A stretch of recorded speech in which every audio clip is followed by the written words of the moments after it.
Chapter 9. The PriestKing. I would allow Vicar to share that great stone couch, its sleeping pelts, its silken sheets. This was unusual, however, for normally the Gorean slave girl sleeps upon the foot of her master's couch, often upon a straw mat with only a thin cotton-like blanket, woven from the soft fibers of the rep plant, to protect her from the cold. If she was not pleased her master of late, she may be, of course, as a disciplinary measure, simply chained new to the silver ring at the bottom of the couch, sans both blanket and mat. The stones of the floor are hard, and the Gorean nights are cold, and it is a rare girl who, when unchained in the morning, does not seek more dutifully to serve her master. This harsh treatment, incidentally, when she is thought to deserve it, may even be inflicted upon one's free companion, in spite of the fact that she is free and usually much loved. According to the Gorean way of looking at things, a taste of the slave ring is thought to be occasionally beneficial to all women, even the exalted free companions. Thus, when she has been irritable or otherwise troublesome, even a free companion ought to find herself at the foot of a couch, looking forward to the pleasant night on the stones, stripped, with neither mat and neither blanket, chained to a slave ring, precisely as though she were a lowly slave girl herself. It is the Gorean way of reminding her, should she need to be reminded, that she too is a woman, and thus to be dominated, to be a subject unto men. She should be tempted to forget this basic fact of Gorean life. The slave ring set in the bottom of each Gorean couch is there to refresh her memory, for Gor is a man's world. Yet upon this world I have seen a great number of women who are both beautiful and splendid. The Gorean women, for reasons that are not altogether clear to me, consider the culture, rejoices in being a woman. She is often exciting, magnificent, a glorious creature, outspoken, talkative, vital, active, and spirited. On the whole, I find her more joyful than any of her earth-inhabiting sisters, who, theoretically at least, enjoy a lofty status. Although it is sure true that on my old world I have met several women with something of the Gorean zest for acknowledging the radiant truth of their sex, the gifts of joy, grace, beauty, tenderness, the fathoms of love that we poor men, I suspect, may sometimes and tragically fail to understand or to comprehend. Yet with all due respect and regard for the most astounding and marvelous sex, I suspect that perhaps, partly because of my Gorean training, it is true that a touch of the slave ring is occasionally beneficial. Of course, a slave girl may not even ascend the couch to serve her master's pleasure.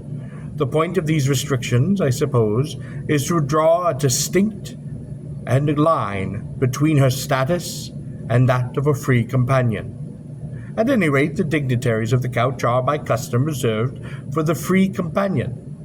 When a master wishes to make use of a slave girl, he tells her to light the lamp of love, which she obediently does, placing it in the window of his chamber, that they may not be disturbed. Then, with his own hand, he throws upon the stone floor of his chamber the luxurious love furs, perhaps even from a laurel itself, and commands her to them. I had placed Vika gently upon that great stone couch. I kissed her gently upon the forehead. Her eyes softly slid open. Did I leave the chamber? Yes. She then regarded me for a long time. How can I conquer you? She asked.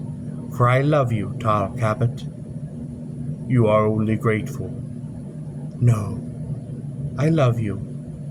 You must not, I said, but I do. I wondered how I should speak to her, for I must disabuse her of the illusion that there could be love between us, for in the house of PriestKings there could be no love, nor could she know her own mind in these matters. And there was always Talina, whose image would never be fully eradicated from my heart. But you are a woman of Tareve, I said, smiling. And you thought I a passion slave, she chided. I shrugged, and she looked away from me, turning towards the wall. You were right in a way, Tall Cabot. How is that? I asked. She looked at me directly. My mother, she said bitterly, was a passion slave, bred upon the pens of Gor. She must have been very beautiful. Vicar looked at me strangely.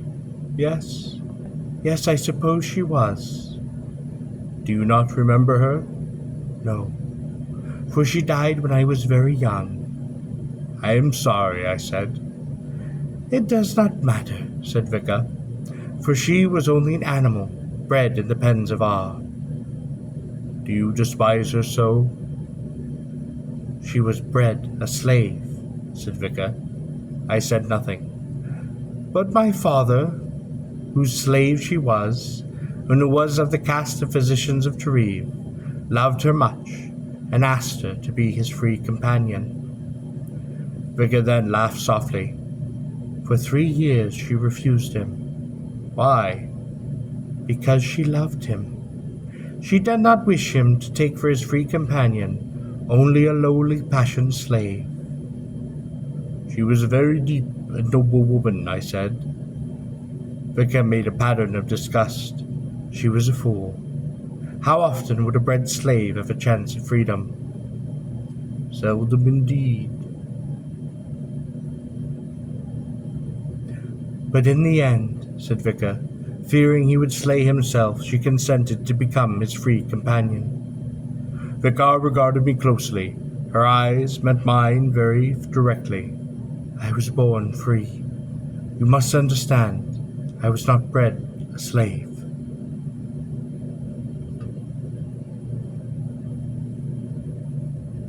I understand, I said. Perhaps your mother was not only beautiful, but proud and brave and fine. How could that be? Laughed Vicar scornfully. I have told you she was only bred a slave, an animal from the pens of Ar. But you never knew her, I said. I know what she was. What of your father? In a way, he is dead too. What do you mean, in a way? Nothing, she said. I looked about the room, at the chests against the wall, dim in the reduced light of the energy bulbs, upon the walls, at the shattered device against the ceiling, and at the broken censers of the great empty portal that led into the passageway beyond. He must have loved you very much after your mother died. Yes, said Vicar. I suppose so. He was... Why do you say that? I asked. He followed me into the Sadar to try and save me, she said. He must have been a brave man. She rolled away from me and stared at the wall. After a time she spoke, her words cruel with contempt. He was a pompous little fool, afraid even of the cry of a laurel. She sniffed. Suddenly she rolled back to face me. How could my mother have loved him? He was only a fat, pompous little fool. Perhaps he was kind to her, when others were not. Why would anyone be kind to a passion slave? Asked Vicar. I shrugged. For the passion slave, it is the belled ankle, the perfume, the whip, and the furs of love. Perhaps he was kind to her, I suggested again, when others were not. I don't understand, said Vicar. Perhaps, I said, he cared for her and spoke to her and was gentle. Perhaps he loved her. Perhaps. Would that be enough? Perhaps, I said. I wonder. I have often wondered about that. What became of him when he entered the Sadar? Vicar would not speak. Do you know? I asked. Yes. Then what? I asked. She shook her head bitterly. Do not ask of me, she said. I would not press her further upon the matter. How is it that he allowed you to come to the Sadar? He did not. He tried to prevent me, but I sought out the initiates of Treve, proposing myself as an offering to the Priest-Kings. I did not, of course, tell them my true reason for desiring to come to the Sadar. I wonder if they knew. It is not impossible. My father would not hear of it, of course. He locked me in my chambers, but the high initiate of the city came with warriors, broke into our compartment and beat my father until he could not move, and then I went gladly with them. She laughed again. Oh, how pleased I was when they beat him and he cried out, for he was not a true man, and even though those of the caste of physicians could not stand pain, he could not even bear to hear the cry of alarm. I knew that Korean caste lines, although largely following birth, were not inflexible, that a man did not care for his caste might again be allowed to change caste, if approved by the High Council of his city, an approval usually contingent upon his qualifications for the work of another caste, and the willingness of the members of the new caste to accept him as caste brother. Perhaps it is because he could not stand pain that he remained a member of the caste of physicians. Perhaps, said Vika. Perhaps he always wanted to stop suffering, even that of an animal or a slave. I smiled. You see? I see. He was weak. I see. Vika lay back in the silken furs. You are the first of the men in this chamber. You were first to have spoken to me of these things. I did not reply. I love you, tall Cabot, she said. I think not, I said gently. But I do, she insisted. Some day you will love, but I do not think that it will be the warrior of Koroba. Do you think I cannot love? She challenged. Oh, I think someday you will love, and I think you will love most greatly. Can you love? She challenged. I don't know. I smiled. Once long ago, I thought I did love. Who was she? Asked Vika, not too pleasantly. A slender, dark-haired girl. Her name, Talina. Was she beautiful? Asked Vika. Yes. As beautiful as I? You are both quite beautiful, I said. Was she a slave? No, she was the daughter of an Ubar. Rage transfixed Vika's features. She leapt from the couch and strode to the side of the room, her fingers angrily inside her collar, as though they might pull it from her own throat. I see, she said, and I, Vika, am only a slave girl. Do not be angry. Where is she? Demanded Vika. I do not know. How long has it been since you have seen her? More than 7 years. Vika laughed cruelly. Then, she gloated, she is in the cities of the dust. Perhaps. And I, Vika, am here. I know. I turned away. I heard her voice, softly over my shoulder. I will make you forget her. Her voice had borne the cruel, icy, confident passion, the menace of a woman from Tareve, accustomed to have what she wanted, accustomed to not be denied. I turned to face Vika once more. I no longer saw the girl to whom I had been speaking, but a woman of a high caste, from the bandit kingdom of Treve, insolent and imperious, though collared. Casually, Vika reached to the clasp upon the left shoulder of her garment, loosened it. The garment fell to her ankles. She was branded. You thought I a passion slave, she said. I regarded the woman who stood before me, those sullen eyes, the pouting lips, the collar, the brand. Am I not beautiful enough to be the daughter of an Ubar? Oh yes, you are that beautiful. She looked upon me mockingly. Do you know what a passion slave is? Yes. It is the female of the human kind, but bred like a beast for its beauty and for its passion. I know. It is an animal, Bred for the pleasures of men, bred for the pleasure of a master. I said nothing. In my veins flows the blood of such an animal. In my vein flows the blood of a passionate slave. She laughed. And you, Tarl of Cabot, are its master. You, Tarl Cabot, are my master. No. Amused, tauntingly, she approached me. I will serve you as a passion slave. No, I said. Yes, she said. For you I will be an obedient passion slave. She lifted her lips towards mine. My hands upon her arms held her from me. Taste me, she said. No. She laughed. You cannot reject me. Why not? I should not allow you to do so. You see, Tarl Cabot, I have decided that you shall be my slave. I thrust her from me. Very well, she cried, her eyes fluttering. Very well, Cabot. Then I shall conquer you. When she seized my head in her hands and pressed her lips to mine, in that moment I sensed once more the slightly acidic scent which I had experienced in the corridors beyond the chamber. I pressed my mouth hard into Vika's until her lips were cut by my teeth, and I had pressed her back until only my arm kept her from falling to the stones of the floor.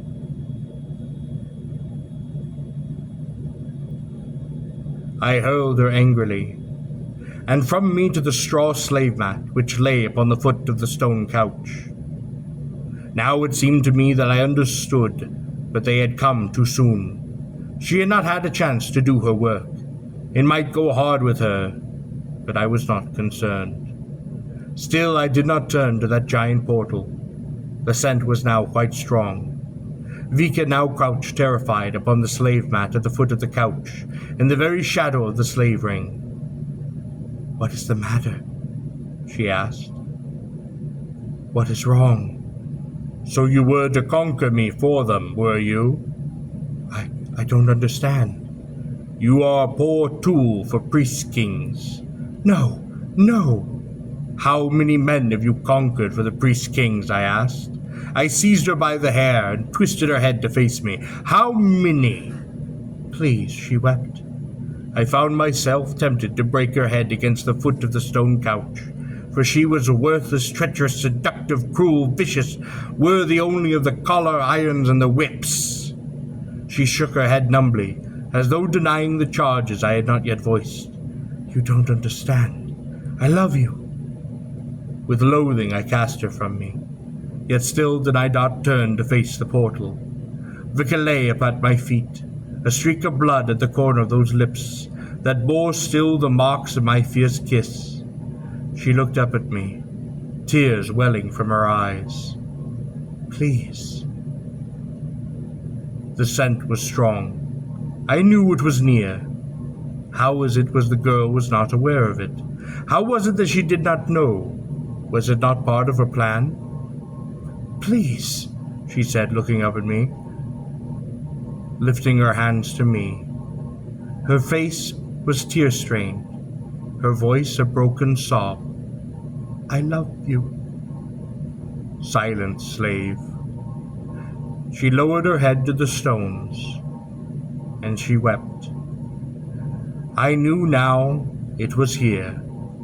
The scent was overpowering, unmistakable. I watched Vika, and suddenly she too seemed to know, and her head lifted, her eyes widening with terror. She crept to her knees, her hands before her face as though to shield herself, and she shuddered, and suddenly uttered a weird, long, terrible scream, a scream of abject, pure fear. I drew my sword and turned. It stood, framed in the doorway. In its way, it was very beautiful, golden, tall, looming over me, framed in that massive portal. It was not more than a yard wide, but its head nearly touched the top of the portal, so I would judge that standing as it did, it must have been nearly 18 feet high. It had 6 legs, and a great head like a globe of gold, with eyes like vast luminous discs. Its 2 forelegs, poised and alert, were lifted delicately in front of its body. Its jaws opened and closed once, but they moved laterally. From its head, there extended 2 fragile, jointed appendages, long and covered with short, curving strands of golden hair. These 2 appendages, like eyes, swept the room once, and then seemed to focus upon me. They curved towards me like a delicate golden pincer. Each of those countless golden strands on those appendages straightened and pointed toward me like a quivering golden needle. I could not conceive the nature of this creature's experience, but I knew I stood within the center of its sensory field. About its neck there hung a small circular device, a translator of some sort. Similar, but much more compact than those I had hitherto seen. I sensed a new set of odors, secreted by what stood before me. Almost simultaneously, a mechanical, reproduced voice began to emit from the translator, and it spoke in Gorian. I knew what it would say. Lo, Sadar, I am PriestKing. I am Tarl Cabot of Korobar, I said. A moment after I spoke, I sensed another set of odors. Each emanated perhaps from the device which hung about the neck of what had stood before me. The 2 sensory appendages of the creature seemed to register this information. The new scent came to my nostrils. Follow me, said the mechanically reproduced voice, and the creature turned from the portal. I went to the portal. It was stalking in long, delicate steps down the passageway. I looked once more at Vika. She lifted her hand to me. Don't go. I turned scornfully from her and followed the creature.